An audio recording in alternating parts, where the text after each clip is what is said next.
se le viene a la mente cuando yo le digo prisión preventiva o la puerta giratoria o que será formalizado? Son tantos términos que a veces escuchamos y no sabemos lo que significan, ¿cierto? Sobre todo con estos casos contingencia que han pasado en los últimos días y en las últimas semanas, bueno, los últimos meses, que hemos visto tanto caso fatal, ¿cierto? Y que la justicia muchas veces vemos que no hace mucho. Bueno, hay términos que de verdad hay que aprender y saber qué significan. Para eso llega nuestro abogado Manríquez. ¿Cómo está, abogado? Bienvenido. Hola, Matías. Muy buenos días.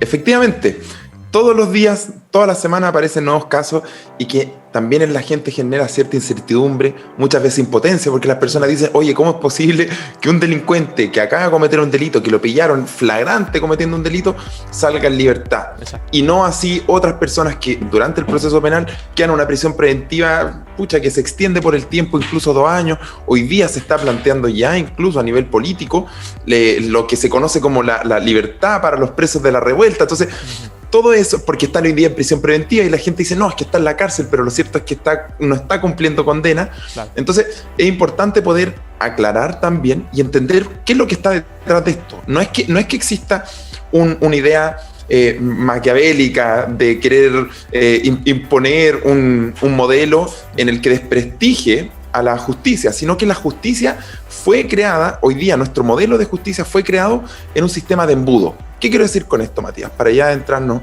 al punto. El sistema lo que espera es que cuando entra mucha gente al sistema penal, ya esta gente va entrando, pero a medida que pasa el tiempo, igual que un embudo, no todos van entrando hasta el juicio final, que es el juicio oral en lo penal, sino que muchos van saliendo. ¿Por qué? Porque existe un sistema de salidas alternativas. Nuestro proceso penal, nuestro procedimiento penal, lo que hace es que no quiere que la persona que entró al sistema penal, al proceso penal, termine necesariamente con una condena, sino que lo que espera es que esa persona no se comprometa a no volver a cometer esta misma conducta. Entonces lo dejan fuera, le dan una salida alternativa. Y como vamos a ver más adelante, existen al menos 2 salidas alternativas. Claro. Pero para comenzar este punto, Matías, el procedimiento penal es un proceso judicial que se ve ante un juez, principalmente un juez que se conoce como el juez de garantía. No sé, Matías, si has escuchado cuando hablan del juez de garantía. Mucho. Clásico, que está el juez de garantía, lo muestran mucho en la televisión también, sí. que es un solo juez. Pero también hemos visto que de repente hay 3 jueces. No sé si has visto eso, Matías, que hay 3 jueces dictando una sentencia. Sí. Eso es porque ese es el tribunal oral en lo penal, que es la parte final del proceso, que es donde llegan la menor cantidad de casos llegan a esto, y que ellos, en el fondo, ahí se hace un juicio donde se presentarán los testigos, donde se va a presentar la prueba, los peritos que examinaron, etc. Ese es el juicio penal final. Pero en todo este proceso, para llegar a eso, ocurren muchas cosas. ¿Por qué? Primero, tenemos que conocer una institución como la Fiscalía o el Ministerio Público. La Fiscalía es la encargada, es como el abogado de las víctimas, por decirlo de alguna manera. Claro. El fiscal lo que se hace cargo es de tomar conocimiento de la existencia de un delito, investigar ese delito para ver si es que finalmente va a terminar esto o no en una acusación que finalmente va a terminar en una pena.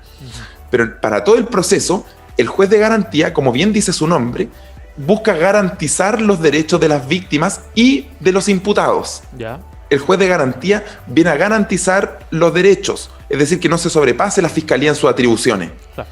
¿Por qué? Porque el fiscal no puede tener tanta autoridad porque no es el juez. Entonces, pero nuestro sistema, que es un sistema garantista, que es un sistema de garantía de derechos, le da mucha garantía, obviamente, a los imputados. Entonces, sí. ¿Cuál es la primera garantía? La primera garantía, Matías, es que el sistema te tiene que presumir inocente. La presunción de inocencia. Ya partimos con un sistema que le dice al fiscal, oye, esta persona acá es inocente y tú tienes que probarme con todos los medios de prueba que tú logres recabar en una investigación que esta persona es culpable. Entonces, esa persona es el imputado, que puede ser imputado desde el primer momento que detiene a una persona. Por ejemplo, Matías, una persona que la pillaron robando en la calle. Ya. Esa persona, desde que lo detiene Carabineros o desde que cualquier persona lo acusa ante Carabineros y Carabineros lo detiene, esa persona ya pasa a ser imputado. Ya. Y reviste la calidad de imputado hasta que termine el proceso. Ya. Entonces, el carabinero va a poner a disposición del Ministerio Público, le va a decir, señor fiscal, detuvimos a una persona que estaba robando, la descubrimos en calidad de flagrancia, él estaba robando a tal persona. Entonces el fiscal lo detiene y con los antecedentes va al día siguiente ante el juez de garantía le decir, señor magistrado, vengo a comunicarle al imputado que está siendo investigado por el delito, por ejemplo, de robo con violencia o de robo con intimidación. Y ese acto en el que el fiscal le comunica ante el juez de garantía al imputado que está siendo investigado, se conoce como la formalización. Siempre escuchamos, tal persona fue formalizado. ¿Te acuerdas en el caso de la familia Calderón, que el muchacho, el hijo de este caballero, fue formalizado por un delito, supuestamente de un parricidio frustrado? Sí. O un intento de homicidio contra su padre? Bueno, lo primero es que el fiscal, cuando toma todos estos antecedentes, tiene que estudiarlo, decir, ok, sí, reviste las características para hacer un delito de tal categoría. Y se le formaliza. Yeah. ¿Qué es decir formalizar? Es cuando el proceso penal, desde el punto de vista de lo judicial, ante el juez, ya empieza. Y empiezan a correr plazos importantes. Yeah. Porque una vez que a ti te formalizan, Matías, se tiene que establecer un plazo de la investigación. Este plazo, la investigación no puede ser eterna. Esa es otra garantía que tiene el imputado. Porque imagínate, sería una cuestión media kafkiana de estar en un proceso eterno de 5, 6, 7 años en que nunca se te acusa de nada. Ha pasado. Y te tienen, por ejemplo, y suele pasar, pero nuestro sistema procesal penal, que es un sistema que viene desde el año 2000, establece que el plazo máximo de investigación, Matías, tiene que ser de 2 años. O sea, a ti no se te puede, la fiscalía no te puede investigar por más de 2 años. Y en ese plazo de investigación, ahora, en la práctica, Matías, te lo digo porque uno ya, como abogado litigante, sabe que eso no se respetan los plazos de la misma manera. Uno sabe que se suelen extender un poco más de 2 años, claro, pero ese es como el plazo que tienen para investigar. Sí. Entonces, una vez que a ti te ¿sí? Le iba a preguntar, abogado, si eso viene desde el 2000 en adelante, ¿cierto? Sí. Antiguamente no existía esta figura del sistema de garantías. Antiguamente era el juez quien investigaba y quien juzgaba. Claro, se lo pregunto. La diligencia de investigación. Abogado, sí, cuéntame. Hasta hace pocos meses, hasta hace una semana, se supo de que recién culparon a una persona por delitos mucho antes del 2000. Entonces, qué bueno que quede claro, ¿cierto? Que del 2000 en adelante son los 2 años o un poquito más de investigación. Exactamente. Hace una semana muy preciso, Matías, porque justamente todas las personas que, por ejemplo, en el 1999 te empezaron a investigar por un delito, claro, tú ya estabas en el sistema antiguo. Claro. Entonces, hoy día tú ya quedaste, o sea, después de eso, entras al sistema nuevo. Ya, ok. Entendí. Bien. Entonces, cuando el fiscal te formaliza, Matías, no a ti, cuando el fiscal formaliza a un imputado, perdón. ¿Qué sé yo? Cuando el fiscal formaliza a un imputado, Matías, tiene que le puede pedir al tribunal que se establezcan ciertas medidas cautelares para evitar, por ejemplo, que se altere la investigación. Y aquí es donde viene la famosa prisión preventiva. Ya. Típico. La fiscalía pidió la prisión preventiva y el juzgado de garantía le dijo que no. O le dijo que sí. Claro. ¿Y por qué te dan una prisión preventiva? Esto, por ejemplo, lo que está ocurriendo hoy día con las personas que fueron detenidas con ocasión del estallido social, que hoy día no están cumpliendo condena, sino que están en la etapa de investigación. O sea, el fiscal le imputó un delito, por eso son imputados, y como se le imputó un delito y le comunicó al tribunal, a los jueces de garantía, saben que esta persona es un peligro para la sociedad, o la libertad de esta persona pone en riesgo la investigación de la fiscalía. Y esa es la causal principal por la cual esas personas están privadas de libertad. Entiendo. Porque la última opción que te pueden poner como medida cautelar para precaver, para procurar que la investigación se haga bien, la última medida es la prisión preventiva. Pero existen otras medidas cautelares. Por ejemplo, el arresto domiciliario nocturno. Ese también es un clásico. ¿Ya? ¿Verdad? Sí. Yo quiero evitar que esta persona se escape, pero existen ciertos antecedentes porque su abogado defensor dejó bien manifiesto que no existe un riesgo para la investigación. Pero yo quiero evitar que se vaya al país. Entonces le pongo además, el tribunal le pone por ejemplo, una orden de arraigo. Dice, ok, esta persona no puede salir del país.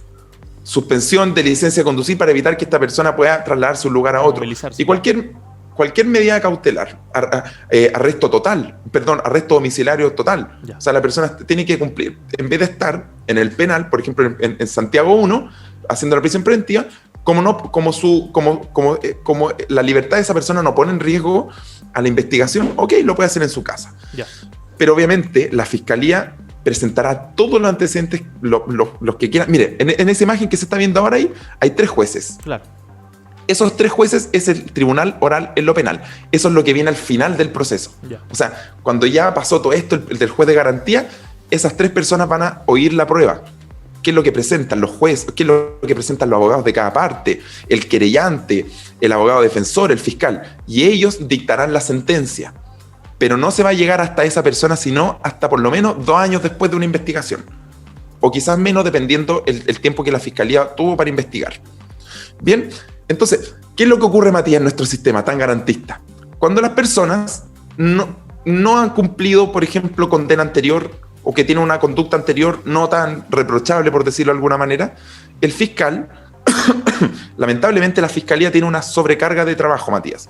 A los fiscales les pasan unas carpetas gigantes de un montón de carpetas, de un montón de casos que tienen que investigar y tienen que practicar diligencia de investigación. No es que el fiscal esté solo en un puro caso.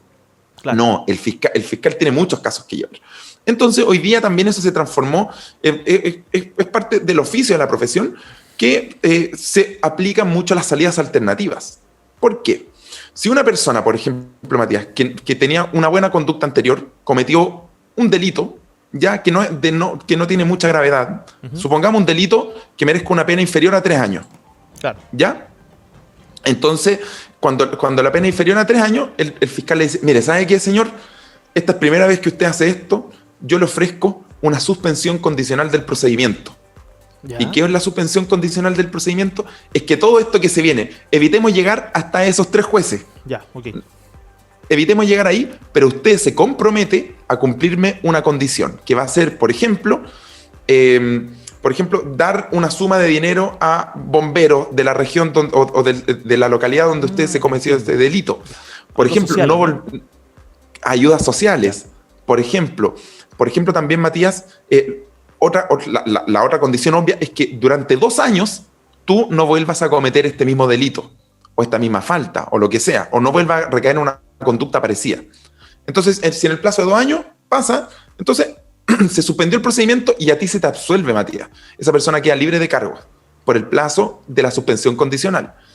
Y la otra opción es cuando, por ejemplo, hay típicos delitos particulares. ¿Cuáles son, por ejemplo? La injuria y las calumnias. ¿Ya? No, es que yo vi a tal persona carreteando tal día en un tremendo carrete durante el estado de excepción. Bueno, esa injuria que le estoy diciendo, esa calumnia, claro. Injuria, perdón. Bueno, esa persona me puede denunciar y se abre un proceso penal en mi contra y yo puedo resarcir eso como una salida alternativa al procedimiento para evitar llegar al juez, al juicio final, digamos. Yo le hago un acuerdo reparatorio. Entonces yo le pago una suma de dinero. Ya. Y con eso se hace la salida alternativa. Bien. Entonces, cuando el sistema procesal penal, Matías, es embudo. Van saliendo gente, van saliendo. Claro. La idea es ir sacándolo para que la menor cantidad lleguen a ese proceso, a la parte final. Claro. Y además existen otras situaciones. Por ejemplo, ante ese mismo juez de garantía que está viendo este proceso, cautelando que se cumplan las garantías procesales de la investigación, del imputado, se puede aplicar un procedimiento simplificado. El fiscal puede decir, ¿sabéis qué? Mira, la pena que arriesga esta persona a la que estoy investigando, yo no puedo darle una salida alternativa porque ya le di una en algún momento, claro, y no la cumplió, pero la pena que se le puede asignar a este delito es de máximo 540 días, 1 año y medio, ¿ya? Entonces el fiscal le va a decir, ¿sabe qué, señor juez? Evitémonos ir ante el tribunal oral en lo penal y usted mismo dicte la sentencia. ¿Por qué? Porque la pena es inferior a 540 días. Entonces el tribunal dice, ok, y se lleva a juicio ante un juez, ante el juez de garantía. Y un juicio simplificado. Es súper rápido. Y la otra opción que existe es que también para evitar llegar en este modo, para evitar llegar ahí ante los 3 jueces, está entonces el procedimiento simplificado y además está otro que se llama el procedimiento abreviado. Ya. Por ejemplo, cuando hay una pena inferior a 5 años, el fiscal le dice, ¿sabe qué? Al imputado, ¿sabe qué, señor imputado? Le ofrezco lo siguiente. Usted reconozca lo que hizo, reconozca lo hecho. Y yo le voy a dar una pena que es menor de 5 años. Porque si nos vamos al juicio final, a usted le pueden asignar 6 años, 7 años. Ya, okay. Entonces, se evita llegar al juicio oral en lo penal. Entonces, cuando nosotros vemos en la tele que un juicio llega al juicio oral en lo penal, es porque es un delito muy grave que merece una pena superior a 5 años. Claro. Por siempre. O sea, los delitos graves son los que llegan al juicio oral en lo penal. Por lo general terminan en la suspensión condicional, en acuerdo reparatorio, en el procedimiento abreviado o el procedimiento simplificado, Matías. Y por eso es que nosotros vemos en la justicia chilena que por lo general cuando se abre la puerta giratoria. Claro. ¿Por qué? Porque uno dice, oye, a la persona la condenaron a cumplir una condena de cárcel de 2 años. Bueno, pero resulta que, Matías, tenemos hoy día una ley que se llama una ley de la sustitución de la pena. ¿Qué quiere decir esto? Todos los delitos, todas las condenas que sean inferiores a 3 años y 1 día, Matías, hoy día se pueden cumplir en libertad. ¿Por qué? No tenía idea Porque, de eso. Sí, hoy día existe esa ley en Chile, rige en Chile. ¿Por qué? Porque el sistema carcelario chileno está colapsado. Todo el mundo lo sabe. Los fiscales lo saben, los jueces lo saben, el legislador lo sabe. Y como todos lo sabemos, entonces dijeron, bueno, dada la condición de la pena, como es inferior a 3 años y 1 día, como no es una pena aflictiva, como se conocen esas penas que son superiores a 3 años y 1 día, bueno, yo le doy la posibilidad de que esa persona la cumpla por fuera.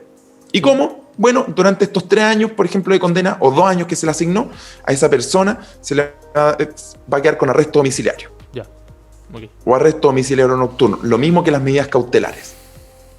Se entiende. Y si esa persona durante la investigación estuvo en prisión preventiva, por ejemplo, 1 año, y se le condenó a 2 años de cárcel, ese año que estuvo en prisión preventiva se le imputa. Por lo tanto, solamente va a cumplir 1. Ya. Oiga, abogado, bueno, en palabras, como usted explica, se ve súper simple, pero en el hecho y en concreto debe ser una cuestión re complicada, ¿cierto? Porque hay hartos factores, hay hartos roles, varios personajes que están dentro de ahí de la situación. Y me imagino que por eso también hay tantos casos, abogado, que se demoran, ¿cierto? Porque usted dice que los fiscales tienen una carpeta con los casos y hasta el día de hoy hay familias que ruegan, ¿cierto? Y están ahí a las afueras muchas veces de la fiscalía de que por favor vuelvan a abrir el caso para poder seguir investigando. Muy ¿Qué cierto, pasa en ese caso, abogado? ¿Quién decide cerrar la carpeta y olvidarnos de un caso? El fiscal. El fiscal, ya. Ya, el fiscal. Existen facultades del fiscal luego durante la investigación que puede, por ejemplo, archivar la causa. Ya. El archivo provisional puede decir, ¿sabéis que esta causa en verdad me tinca? Se ha aportado tan poco antecedente. En verdad, la víctima no tiene un abogado querellante. El querellante, hemos escuchado la figura del querellante, Matías. Claro. El abogado querellante es el abogado de la víctima, que viene a reforzar la labor del fiscal. Le viene a aportar información, está ahí cateteando, le dice, señor fiscal, recuerde que está corriendo este plazo, señor fiscal, practique tal diligencia investigativa. Claro. Porque si no, el fiscal se le pueden ir las cosas. Claro. Entonces, si la familia no tiene un abogado querellante que los defienda, lamentablemente, Matías, ocurre que se archivan las causas. O el fiscal puede decir, ¿sabéis qué? Esto no va a perseverar. Claro. Porque es lamentable, mira, sí. no es por pelar a los fiscales, pero ya a nosotros nos pasó, por ejemplo, hace poco. Estamos representando a una persona como querellante porque fue víctima de un delito. Okay. Y nosotros le solicitamos a la fiscalía que practicara cierta diligencia de investigación ante el servicio médico legal.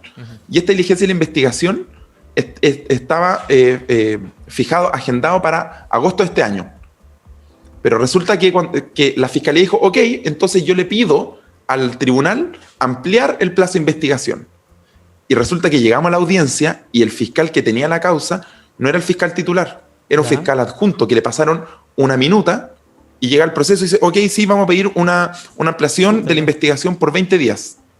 Y resulta que en 20 días más era en julio.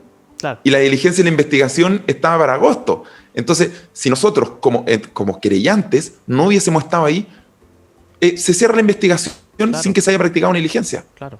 Entonces, por eso es súper lamentable, Matías, que hoy día las víctimas, cuando el fiscal es el defensor de las víctimas, que busca que se aplique la justicia, esté tan sobresaturado. Claro. Obviamente esto no quiero decir que eso ocurra siempre, ¿ya? Porque tampoco quiero decir que hagan un mal trabajo. Yo creo que hacen un buen trabajo, pero en las causas que consideran como más pequeñas, por decirlo de alguna manera, las fiscalías tienden a decir, ¿sabes qué? Yo prefiero no... O sea, como no hay un abogado aportándome información, Sí. Entonces parece que este delito no es de mucho interés público, a nadie le interesa mucho. Entonces, en verdad, ¿para qué seguir colapsando el sistema de justicia si yo tengo una facultad para, por ejemplo, archivar provisionalmente la causa? Entonces la archivo. Lamentable, abogado, que sea así, ¿cierto? Muchas veces por la opinión pública, como usted dice, porque aparece en los medios el caso ahí, y la prensa está encima, se trabaja más rápido, pero cuando es de una persona NN, cuando se trata de un delito quizá no tan grave, o de región, o de una ciudad donde la prensa no llega literalmente, sí, toda la razón, pueden Matías. pasar años, pues, abogado. Sí, pueden pasar años, y pasan años, lamentablemente. Sí. Y la gente, y como dices tú, la gente, lo NN, por llamarlo de alguna manera, esas personas no tienen plata para andar contratándose un abogado que los defiende y que esté atento a lo que va a su juicio. Sí. Y en ese caso, ¿qué pasa? Ahí le corresponde a un abogado del Estado, ¿cierto? Me imagino. Pero No. en una primera instancia, después ya no corre. ¿Cómo es eso? No, el fiscal, como te decía Matías, el fiscal es el encargado de llevar adelante la investigación y la diligencia investigativa. ¿Ya? Entonces, el Estado, de alguna manera, ya le está dando un abogado a esa persona, a la víctima. En cambio, el imputado, la persona, como nuestros sistemas de garantías procesales y garantías de respeto de derechos para el imputado, el Estado le pone un defensor penal público. O sea, esa persona ya entra al proceso siendo defendido y asistido por un abogado que el Estado le está poniendo. Claro. No así en la víctima, porque si la víctima, en algunos casos, si no es un caso, a ver, los casos de homicidio, los casos de delitos, por ejemplo, robos con intimidaciones, los casos de narcotráfico, a la fiscalía, policía de investigación, a carabineros le interesa investigarlo. Claro. O sea, no cabe duda, porque son delitos muy graves y esperan que ese delito llegue a ser juzgado finalmente por un tribunal oral en lo penal. Pero obviamente el fiscal, que tiene que defender un montón de otros delitos, en el fondo que restablecer el Estado de Derecho, el imperio y la justicia, obviamente hay un montón de otros delitos que son considerados como delitos más pequeños. Entonces la fiscalía no, como te digo, Matías, muchas veces ocurre, no en todos los casos, que no alcanzan a recabar toda la información. Claro. Porque también están sobrecolapsados. Y yo puedo llegar a entender eso, como está el factor humano detrás de esto. Por supuesto. O sea, a una persona que le asignan 1000 carpetas de investigación, obviamente que aquellos delitos más graves van a tener cierta preferencia. Quizás lo que hay que hacer es dotar de más fiscales. Sí. Quizás eso es una de las cosas que va a tener que ocurrir. Por supuesto. Pero los recursos son escasos. Oiga, entonces, sí. Abogado, el proceso penal y en sí todo lo que es respecto a la justicia en nuestro país también se pasa por la Constitución. ¿También se basa en la Constitución o va paralelo a esto? ¿Sí? No, por supuesto. Es decir, ¿podrían haber cambios en el proceso penal y judicial de nuestro país en esta nueva Constitución?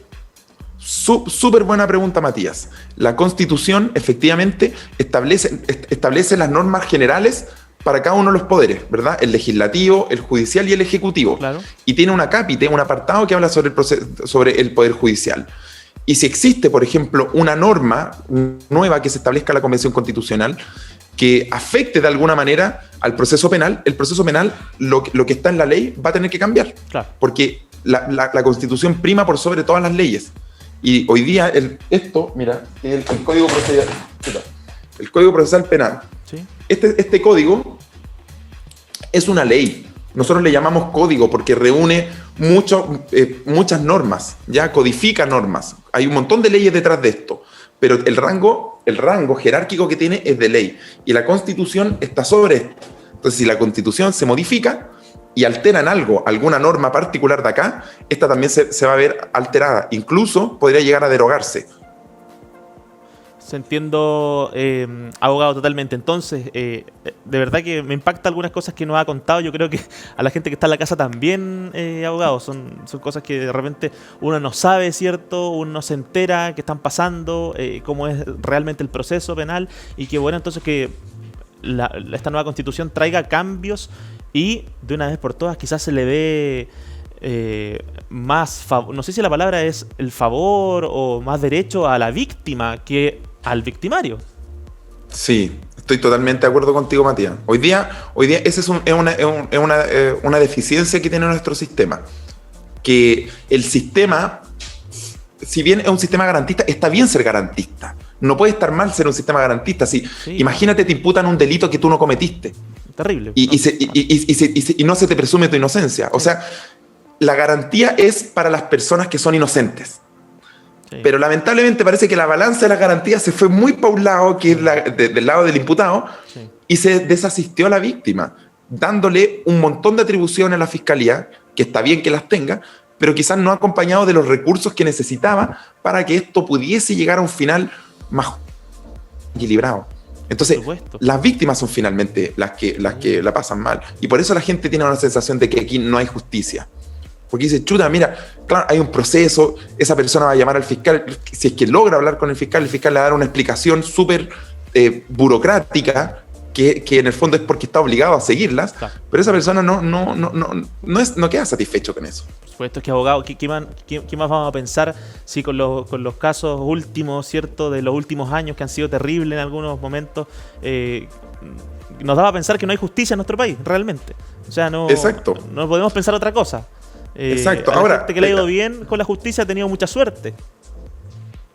Sí, yo creo, Matías, que igual hay que ser también mesurados y al momento de apreciar esto, porque sí hay casos que han sido escandalosos, hay casos que sí han sido escandalosos, pero yo creo que el sentido de nuestra justicia es que la justicia va a llegar, pero va a llegar tardíamente. Claro. Porque los procesos son largos, los tribunales están sobrecolapsados, ven tarde, o sea, la justicia está llegando tarde. Y un claro ejemplo de eso, abogado, es que las leyes de nuestro país llevan nombres de personas que ya no están acá en este plano. O sea, que es cierto lo que dice Matías. Ahí está el claro ejemplo, o sea, las leyes ya de personas que fallecieron por un delito o que fueron, no sé, cualquier cosa les pasó y las leyes llevan su nombre. Siento que no debería ser así, o sea, debería haber un proceso de prevención, un proceso judicial de prevención antes Efectivamente. Y la otra vez yo leía a Matías una cuestión que me parece súper sensato, es que cuando existe el sentido de impunidad en la justicia, cuando existe esa sensación de que tú puedes cometer un delito y vas a quedar libre, es lo peor que le puede pasar a cualquier sistema, a cualquier democracia. Claro. O sea, si nosotros vemos que las personas, los delitos cuello y corbata terminan libres, ¿qué incentivo tengo yo para decir, oye, si yo cometí un delito chiquitito? O si yo veo que otros delitos, no de cuello y corbata, sino que delitos más violentos o de una cultura criminal relacionada con los delitos contra la propiedad, por ejemplo, robo, hurto, robos con intimidación, si veo que esa persona, el mechero, queda en libertad, ¿qué incentivo tengo si hay una impunidad, hay un sentimiento de impunidad? El sistema, en el fondo, pierde fuerza, lamentablemente. Por supuesto que sí. Y hoy día existe esa sensación de impunidad. Y también la falta de abogados de ejemplo por parte de nuestras autoridades. ¿Para qué estamos con cosas? O sea, si vemos que este tipo de situaciones ocurren a nivel élite, como quiera decirle, en nuestro país, o sea, ¿qué nos queda, como usted dice, a nosotros? Los comunes y corrientes, de verdad que muchas veces no tenemos ahí el dinero para pagar un abogado. Entonces, esa quizás sería una buena propuesta de los constituyentes nuevos. Por lo último, que una víctima tenga derecho a un abogado que lo acompañe en el proceso más allá del fiscal. Del fiscal, claro. Así como hoy día existe una dotación de defensores penal públicos, que sean como defensores o querellantes penales públicos y que acompañen a la familia, por supuesto, sería una excelente medida. Y cambiar el foco. Porque también van a lograr que todos esos delitos pequeños o los delitos que en verdad dan esa sensación de impunidad y dan la sensación de injusticia, quizás darle una solución. Por supuesto. Es lo que hace Matías, falta. que es cierto. Oye, y me quedo con lo que dijiste. Qué importante es que las personas que hoy día están en los medios, en la política, que son rostros públicos, y que influyen gente y que ejercen cargos de autoridad, tienen que ser un ejemplo. Y cuando se pierde ese ejemplo, se pierde de alguna manera el timón, porque el liderazgo, bueno, ya vemos por qué estamos como estamos también. Por eso, los malos ejemplos. Por supuesto que sí. Abogado, agradecido de la conversación, de verdad que es súper gratificante aprender. Mucha gente en la casa debe estar igual de agradecida con estos términos que vemos todos los días en la noticia. También nosotros acá tenemos que informar sobre estos delitos o hechos y quedan ahí nomás, pero ahora ya tenemos un poco más clara la película. Gracias, abogado, que esté muy bien. Muchas gracias a ustedes, que esté muy bien, Matías. Buena semana. Chao. Bien, 11:37 minutos, ahí estaba el abogado Manríquez. Fíjese que están pasando cosas en nuestro país y de repente es súper bueno tener claro cuáles son estos términos y estos conceptos que escuchamos y no nos quedan, los dicen, los informamos y ahí quedamos. Pues, ¿qué sigue pasando? El abogado ahí nos dijo la respuesta y nos dejó clarita la película.